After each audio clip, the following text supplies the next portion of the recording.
தாவேகா தலைவர் விஜய் இஃப்தார் போனது பல்வேறு விமர்சனங்களை பாடிகாரோட போய் இஃப்தார் தொழுகை நடத்தினாரு. ஒரு பக்கம் வந்து இஸ்லாமிய இல்லை அதாவது அவங்கவுங்களுடைய முடிவு.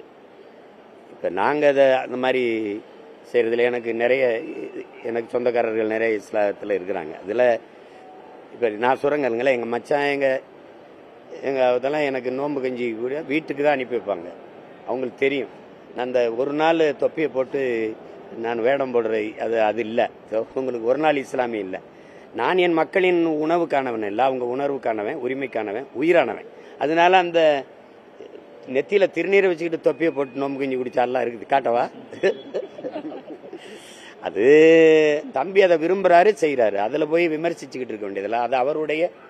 அதனால அவர் இஃப்தார் விருந்தில் தொப்பியை போட்டு பங்கேற்றதுனால தானே இந்த விலைவாசி ஏறிடுச்சு. அதனால தான் நாட்டில் இவ்வளோ பிரச்சனை, அதனால தான் அடிக்கடி மின்தடை ஏற்படுதுன்னு சொன்னீங்கன்னா விவாதிக்கலாம். அதனால யாருக்கும் எந்த பாதிப்பும் இல்லை. போனாரு, சாப்பிட்டாரு, போயிட்டாரு. அதான் அவர் விருப்பம். நாட்டுக்கும் மக்களுக்கும் அதனால என்ன பிரச்சனை? அதனால வந்த தீங்கு என்ன? ஒன்றும் இல்லை, விட்டுருங்க.